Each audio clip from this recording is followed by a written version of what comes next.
ఓం శ్రీ పార్వతీ పరమేశ్వరాయ నమః. మనము శ్రీ శివ మహాపురాణం అధ్యయనం చేస్తున్నాము. ఈరోజు భాగంగా ఓం త్రయంబకం జజామయే సుగంధిం పుష్టివర్ధనం ఉర్వారుకమివ బంధనాత్ మృత్యోర్ముక్షీయమా అమృతాత్. పంచాక్షరిని నిత్యము 10,000 లేదా ఉభయ సంధ్యలయందు 1000 చొప్పున జపిస్తే శివపదం లభిస్తుంది. గాయత్రి యందు అధికారం గలవారు పంచాక్షరిని ఆదియందు ఓంకారంతో కలిపి జపిస్తే శ్రేష్టము. మంత్రాన్ని ఎప్పుడు గురువు నుండి దీక్షాపూర్వకంగా స్వీకరిస్తేనే సిద్ధి. సత్యముచే పవిత్రమైన అంతఃకరణ కలవాడు జ్ఞాని అయిన వాడు మాత్రమే గురువు. పంచాక్షరిని గాయత్రి మంత్రాధికారులు నమపూర్వకంగాను నమశివాయ, ఇతరులు నమ అంతముగను శివాయ నమః జపించాలి. స్త్రీలు కూడా నమ అంతముగా జపించాలి. బ్రహ్మజ్ఞానులైన స్త్రీలు నమపూర్వకంగా జపించాలి. 5 కోట్లు జపించిన వారెవరైనా శివునిలో ఐక్యమవుతారు. 1, 2, 3, 4 కోట్లు జపిస్తే క్రమంగా బ్రహ్మ విష్ణు రుద్ర మహేష లోకాలను పొందుతారు. ఒక అక్షరాన్ని వేరువేరుగా అక్షర లక్షలు 5 లక్షలు లేదా మంత్రాన్ని అక్షర లక్షలు 25 లక్షలు జపిస్తే కైలాస సిద్ధి కలుగుతుంది. అనంత కోటి మంత్రాలు ఉన్నాయి. ఒక అక్షరం మొదలుగా 9,999 అక్షరాలు గల మంత్రాలు ఉన్నాయి. ఒకే అక్షరం గల మంత్రాలను 1 కోటి జపం చేయాలి.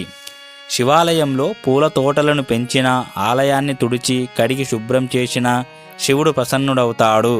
శివాలయం లేని చోట పండితుడు నివాసముండరాదు.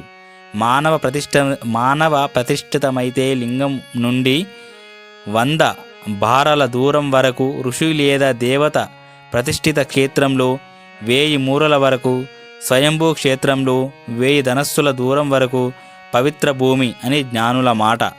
గ్రామంలో గల బావులలోని నీరు పానయోగ్యం కాకపోయినా ఆ గ్రామంలో గల శివాలయంలోని బావి నీరు మధురంగా ఉంటుంది. అదే పవిత్ర భూమి అనే మాటకు సాక్ష్యం. మానవుని మరణాంతరం దహనం మొదలుగా ఇతర కర్మలను శివక్షేత్రంలో చేస్తే ఆ జీవుడు ముక్తుడవుతాడు. కోరికలతో శివార్చన చేస్తే వెంటనే ఫలం లభిస్తుంది. నిష్కామంగా చేస్తే జ్ఞానమే దాని లబ్ధి. మహిమోపేతమైన శివక్షేత్రంలో 7, 5 లేక 3 కనీసం 1 రాత్రి నివసిస్తే శివానుగ్రహం తప్పక లభిస్తుంది. ఉదయం, మధ్యాహ్నం, సాయంకాలం అని దినం 3 భాగాలుగా ఉంటుంది. ఉదయం నిత్యకర్మలకు, మధ్యాహ్నం కామ్యకర్మలకు, సాయంకాలం శాంతి కర్మలకు తగిన కాలం. రాత్రి అందు కూడా ఇలాంటి విభాగమే ఉంది. రాత్రి మధ్య భాగానికి నిషీధమని పేరు. ఆ కాలంలో శివపూజ చేస్తే విశేష ఫలం. కలియుగంలో విశేషించి కర్మచేత ఫలసిద్ధి. మానవుడు ధార్మిక ప్రవృత్తి, పాపభీతి కలిగి యథార్థ శక్తి పైన చెప్పిన వాటిలో ఏదో ఒకదాన్ని ఆచరిస్తే ఫలం అనంతంగా ఉంటుంది. ఇంతవరకు శ్రద్ధతో విన్న ఋషులు ప్రీత చేతస్కులై సూతుని ఇలా అడిగారు: ఓ సూత, నీవు యోగులలో శ్రేష్ఠుడవు. మాకు పుణ్యక్షేత్రాల గురించి సంగ్రహంగా చెప్పు. శివక్షేత్రాలను గూర్చి, శివ ఆగమలను గూర్చి కూడా వివరింపు. మానవులందరూ వాటిని దర్శించి సేవించి ధన్యులవుతారు. తీర్థములు, క్షేత్రములు.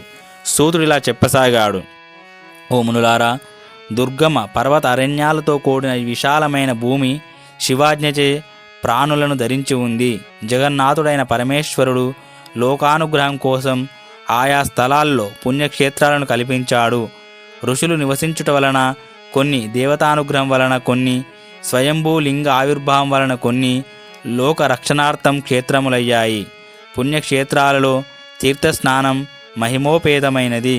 క్షేత్రము అంటే భూమి మహిమ, తీర్థమంటే జలమహిమ. ముందు తీర్థాలను గూర్చి చెబుతాను వినండి. సరస్వతీ నది 60 ముఖాలు, దారలు లేక చిన్న చిన్న ఉపనదులు గలది. హిమవత్ పర్వతంలో పుట్టిన గంగానది 100 ముఖములు గలది. దాని తీరంలో కాశీ ఇత్యాది పుణ్యక్షేత్రాలు ఉన్నాయి. సూర్యుడు మృగరాశిలో ఉండగా కాశీ నివాసం శ్రేష్టం. గురువు బృహస్పతి మృగరాశిలో ఉండగా శోణభద్రా నది శ్రేష్టం. దానికి 10 ముఖాలు ఉన్నాయి.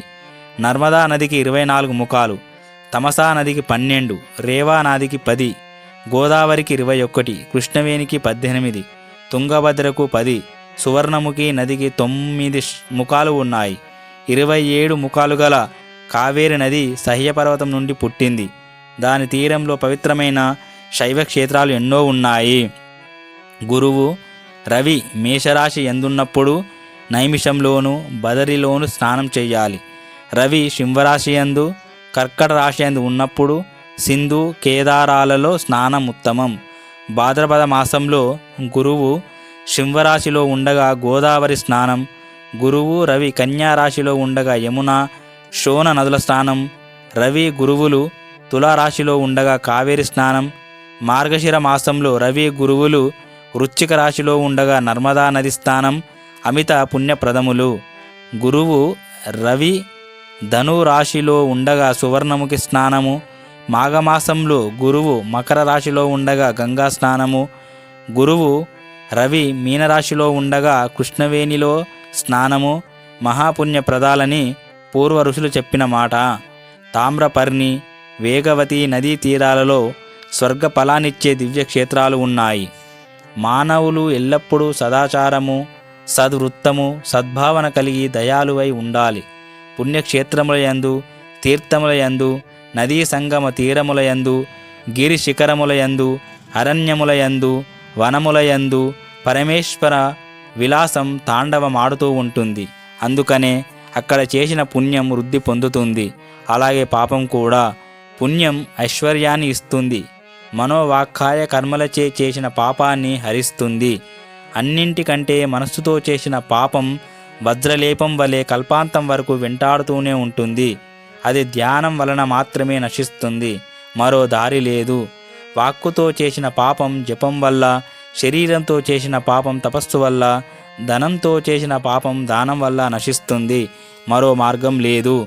ఈ ప్రాయశ్చిత్య కృత్యాలన్నీ తీవ్రమైన పశ్చాత్తాపంతో చేయాలి. పశ్చాత్తాపం వల్ల సగం పాపం తిరిగి ఆ పాప కృత్యాన్ని ఎప్పుడూ చేయనందువల్ల మిగతా పాపం నశిస్తుందని జ్ఞానదృష్టిగల ఋషులు చెప్పిన మాట. పుణ్య పాపాలు రెండింటికి బీజాంశము, వృద్ధ్యంశము, భోగాంశము అని 3 భాగాలు ఉంటాయి. బీజాంశము జ్ఞానం చేత, వృద్ధ్యాంశము పైన చెప్పిన విధంగాను, భోగాంశము అనుభవించడం వల్లను నశిస్తుంది. పుణ్యక్షేత్ర దర్శనం వల్ల, తీర్థ స్నానం వల్ల, దేవత ఆరాధన వల్ల, మహాత్ముల దర్శన సేవనాదుల వల్ల పాపం యొక్క బీజాంశం, వృద్ధ్యాంశం నశిస్తాయి. భోగాంశం మాత్రం అనుభవించడం వల్ల మాత్రమే నశిస్తుంది. కావున సుఖాన్ని కోరే మానవుడు పాపాలను చెయ్యరాదు. ఋషులు సూతుర్ని ఇలా ప్రశ్నించారు. సూత, ఉత్తమ లోకాలనిచ్చే సదాచారాన్ని గూర్చి మాకు చెప్పు. స్వర్గ నరకాదులను ప్రాప్తింపచేసే ధర్మ అధర్మాలను గూర్చి కూడా చెప్పు. అప్పుడు సూతుడు ఇలా చెప్పసాగాడు. ఋషులారా, ముందుగా బ్రాహ్మణ విధులను గురించి చెప్తాను. విధులన్నీ ఎక్కువగా బ్రాహ్మణునికే చెప్పబడ్డాయి. సదాచారం కలిగిన విద్వాంసుడు బ్రాహ్మణుడని, వేదాచార యుతుణ్ణి విప్రుడని, ఈ రెండింటిలో ఏదో ఒక గుణం కలవారు ద్విజుడని వ్యవహారం. రాజు సేవ వల్ల కానీ, వ్యాపారం వల్ల కానీ, వ్యవసాయం వల్ల కానీ జీవించే బ్రాహ్మణుడు వరుసగా క్షత్రియ, వైశ్య, కర్షక బ్రాహ్మణులని పిలువబడతారు. ద్రోహబుద్ధి గల బ్రాహ్మణుడు దుష్ట బ్రాహ్మణుడవుతాడు. భూమిని పాలించువాడు రాజు, ఇతర రాజవంశీయులు క్షత్రియులు, ధాన్యాదులను అమ్మేవాడు వైశ్యుడు, ఇతర వైశ్య కులస్థులు వణిక్కులు, వ్యవసాయం చేసేవారు కర్షకులు, ఇతరులు దస్యులు. మానవులందరూ ఉషక్కాలంలో లేచి తూర్పు దిక్కుకు తిరిగి పరమేశ్వరుని ధ్యానించి ఆ రోజు చేయవలసిన ధర్మ అధర్మ కృత్యాల గురించి ఆలోచించి ఆదాయ వ్యయాలను గురించి ఆలోచించాలి. నిద్రను వీడే సమయాన్ని, పద్ధతిని బట్టి మానవుని ఆయుర్దాయం, ఆరోగ్యం, మరణం, పాపం, భాగ్యం, వ్యాధి, పుష్టి మరియు శక్తి ఇత్యాది ఫలాలు కలుగుతాయని గ్రహించాలి. రాత్రి యొక్క చివరి జామునకు ఉషస్సు అని, దానిలోని సగం భాగానికి సంధి అని పేరు. మానవులందరూ ఆ సమయంలో నిద్రలేవాలి. దావనం చేసేటప్పుడు చూపుడు వేలును ఉపయోగించరాదు. జలదేవతలకు నమస్కరించి మంత్రపూర్వకంగా స్నానం చేయాలి. విద్వాంసుడు స్నాన కాలంలోనే దేవ పితృ తర్పణాలను చెయ్యాలి. తెల్లని పంచెను 5 కచ్చలతో కట్టాలి. సర్వకర్మలయందు సర్వులు ఉత్తరీయాన్ని ధరించాలి. నదులలో గాని చెరువులో గాని బట్టలను ఉతకరాదు. గట్టుపై ఉతికి పిండుకోవాలి. ఆ వస్త్రజలం పితృదేవతలకు తృప్తినిస్తుంది. ఓం శాంతి శాంతి శాంతి. హరి ఓం తత్సత్. శ్రీరామకృష్ణార్పణమస్తు.